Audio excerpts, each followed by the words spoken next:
You're getting enough now. It was enough. There is so much money involved, and the risk is so great. I think I deserve more. What you deserve is not discussing. Before we discuss it, I would like to remind you of something. Please do. If you think that I might spoil your plans by going to the police, you are wrong. There's another consideration. Really? Tell me. Remember the shack he wore? The cat that flies? Of course I remember him. He would be much more dangerous than the police. He would think nothing of killing you. If I told him. For this stakes, I would think nothing of killing. You haven't the courage to kill? Oh, yes, I have.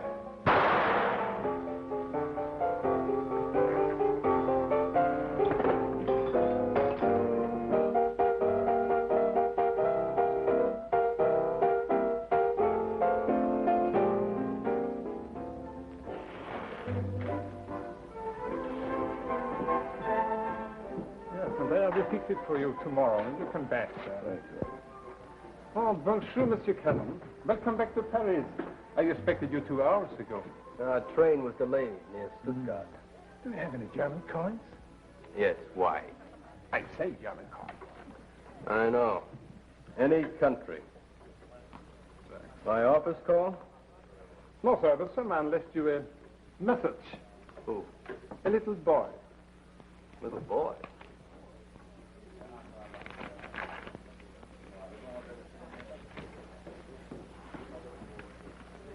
Bad news, Monsieur Cannon? I could use bad news like this every day. Your little boy sent me a $10 bill. You must have loaned someone money? Not to a little boy. Would you like to sell it? I could pay you the full unofficial rate. The unofficial rate on this should be especially interesting. Why especially? It's counterfeit. That's amazing. May I see it? What does Le Chat qui vole mean? Le Chat qui vole. That's the cat which flies. And La Pergola? The title is Canopy. Counterfeit $10 bill. Cat that flies. The canopy. I have an idea. How much? With my compliments.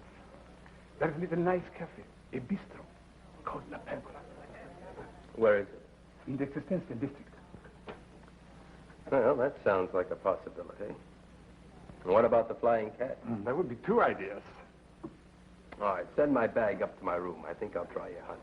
Let me know what happens. I'll do that.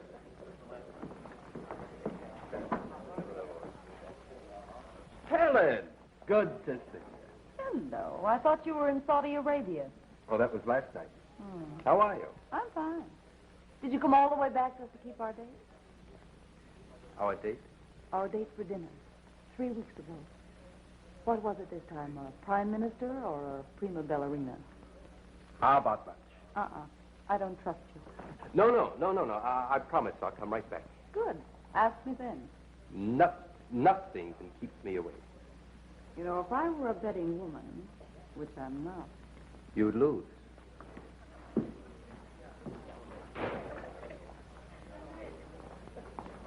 Good morning, Francois. Bonjour, mademoiselle. Your friend Monsieur Cannon just left. No kidding. May I have my key? Yes. And there's a message for you from a little boy.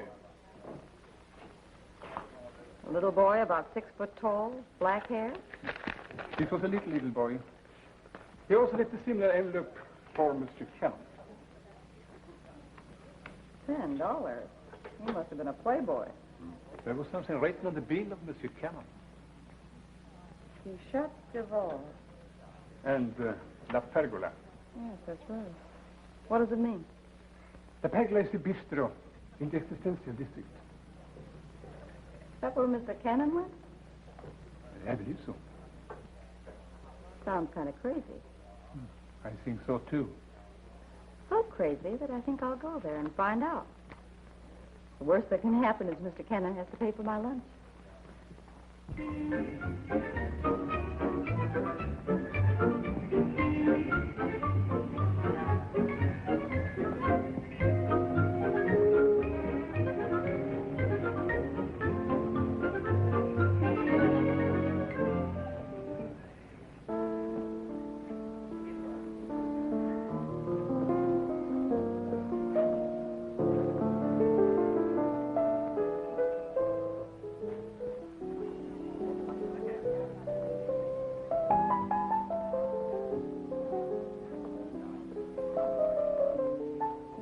monsieur? Do you have a glass of milk? I? Personally? Never in the morning, monsieur. But you may. Does the flying cat mean anything to you? Have you seen one? I'm hoping to. What does it mean to you? If you have seen a flying cat, monsieur, it means you don't always drink milk. Well, I heard a story about a flying cat. Tell me about it. Oh, it's a long story. Business is bad. I have time. Then you tell me a story. What about? Flying cat. That's your story. Oh, I've no story at all. I've just got a title. My milk.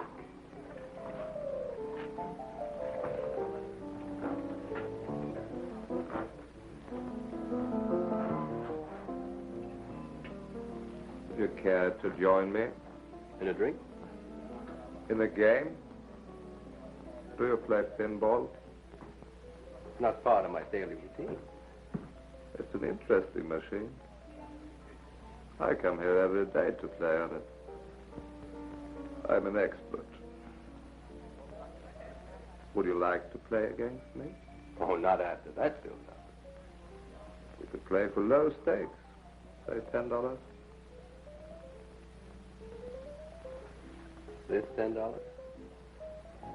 That's as bad as any. I know what the pegler means. What's the flying cat? That's me. I'm impressed. Now, suppose you tell me what this is all about. It's all about that counterfeit $10 bill which brought you here. Keep talking. We haven't set the price for the game yet. How much? 50,000 francs. That's over $150.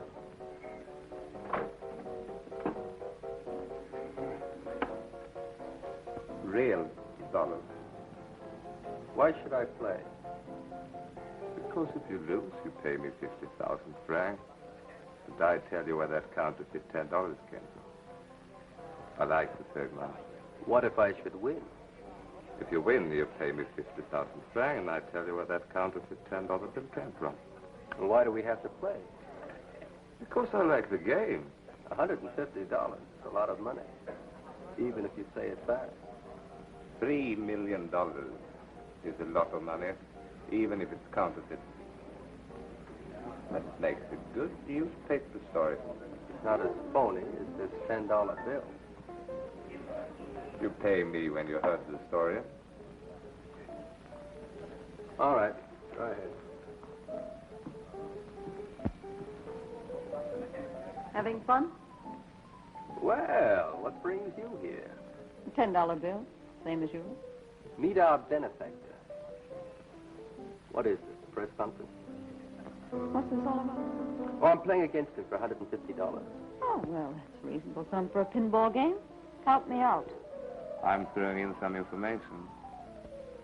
The location of 3 million counterfeit United States dollars. No? I'll play. I prefer an exclusive story. So do I. I prefer collecting some votes. Do we play? We play.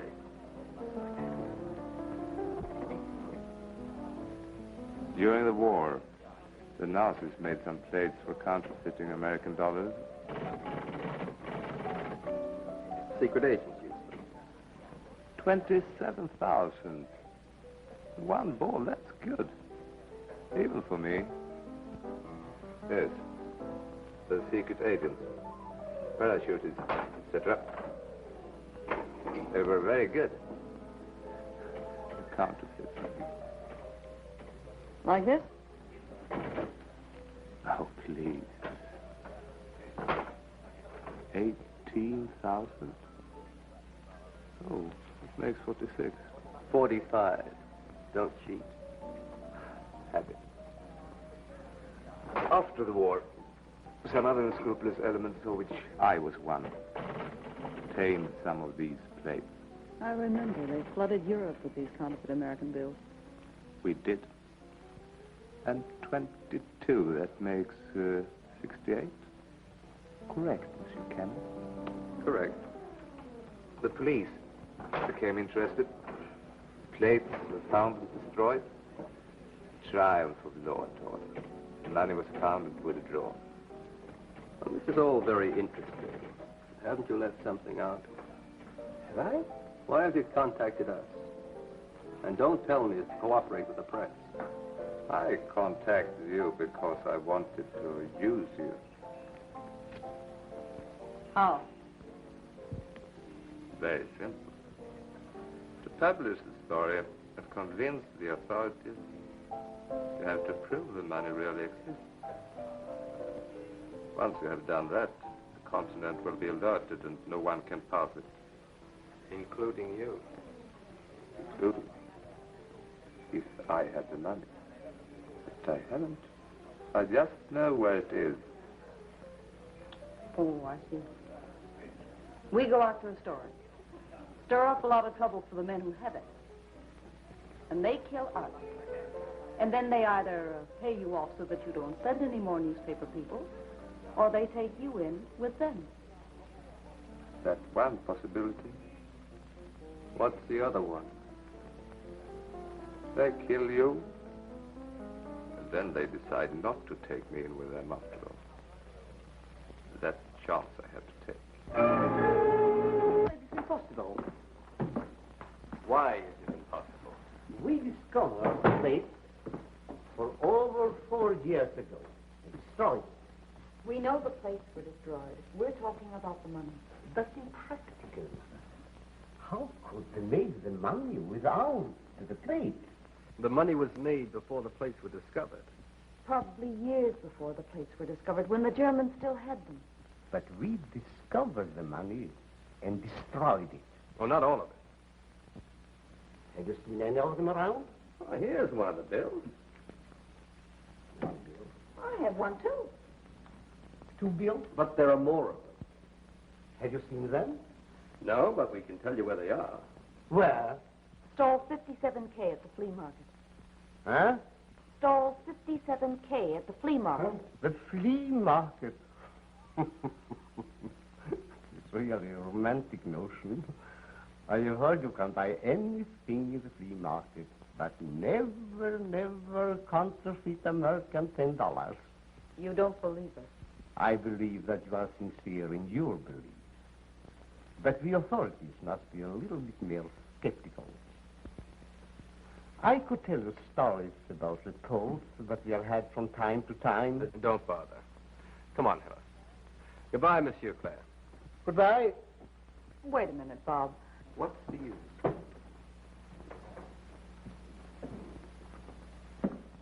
Sometimes I think Americans are more romantic than the French.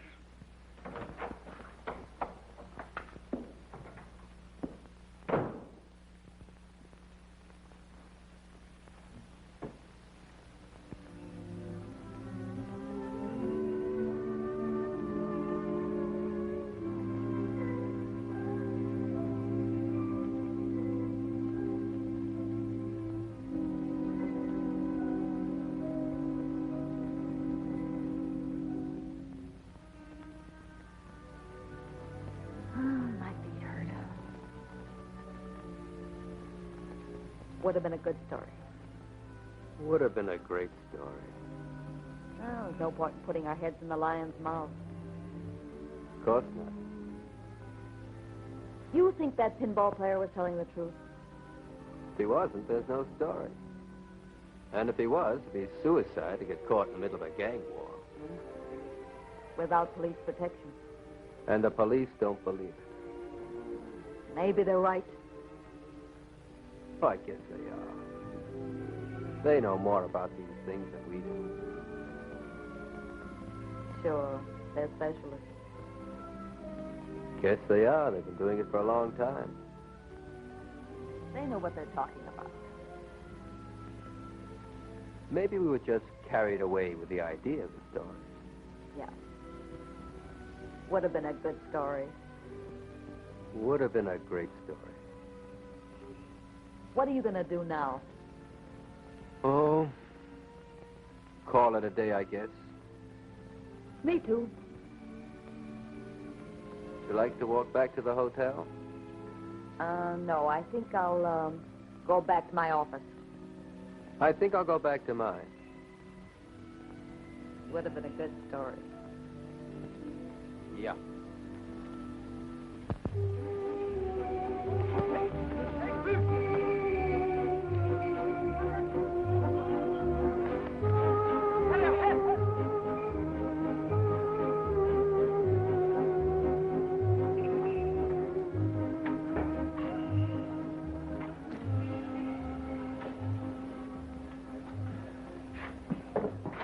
Cherchez-vous quelque chose, monsieur? We're just looking around. Oh, an American. That's right. I have something nice for you. What's that? This vase. It's a work of art. Very nice. Mm-hmm. How much is it? In dollars or francs? $1. Well, in dollars, it's 6. I'll take it. Mm-hmm. You change a bill? How big? Oh, just $10. Yes, of course. Thank you. If you will excuse me, Well, that's quite all right. I must show this to my associate. He's an expert in American money.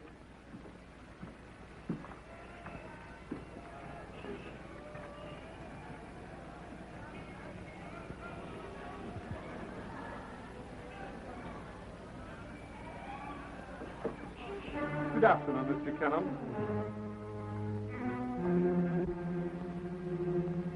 Ransford. It's a strange world, Mr. Cannon. This morning you saw me over a hotel desk. Now you see me over a gun.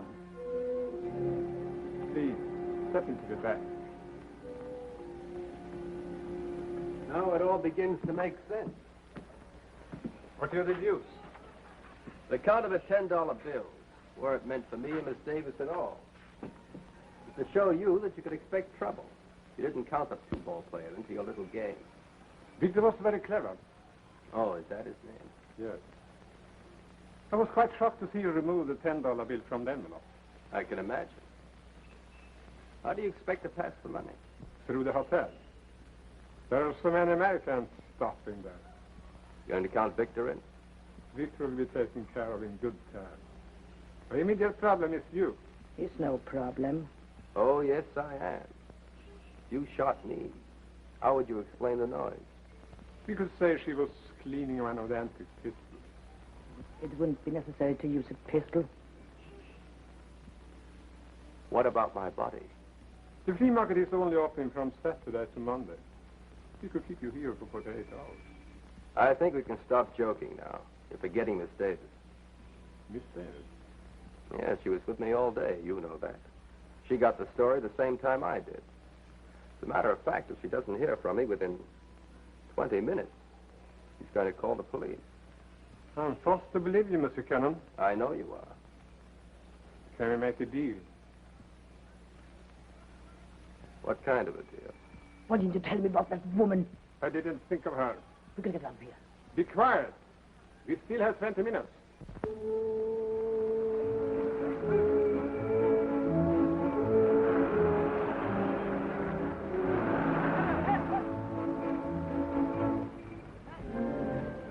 It can be worth a great deal of money.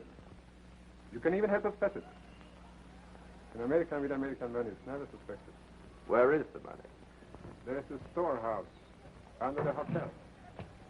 Just a customer. Get rid of him. Excuse me. Come right in, Miss Davis.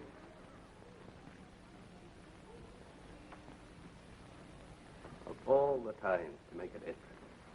What you get for trying to beat me to a story. All right. Well, what do we do now?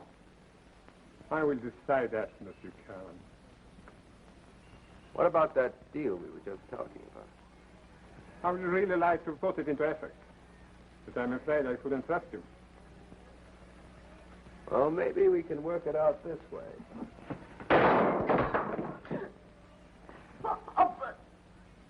It was a foolish gesture, Mr. Cannon. Don't try it again. You all right, Bob? Yes.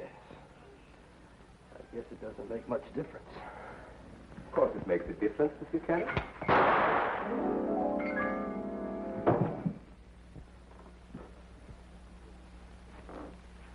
I'm happy to see you. But I don't think we're much better off. Of course we are better off. Francois is definitely bad type. What about the counterfeit money? Now that I know where it is, I'm not quite sure I really want it. And it would be very much trouble to pass it. Look, I have an idea. Let's get the money and turn it over to the police. Then Bob and I will write a story and make you the hero of the piece. What about him? They'll thank you for it. That might be fun. But so would a great many American dollars. But as you say, Victor, they would be too hard to pass. Monsieur Claire. You did believe our story. Of course. We have been looking for that money for over 4 years. But why didn't you tell us you believed it? We knew it wasn't necessary. Entrez. Prenez cette dame-là.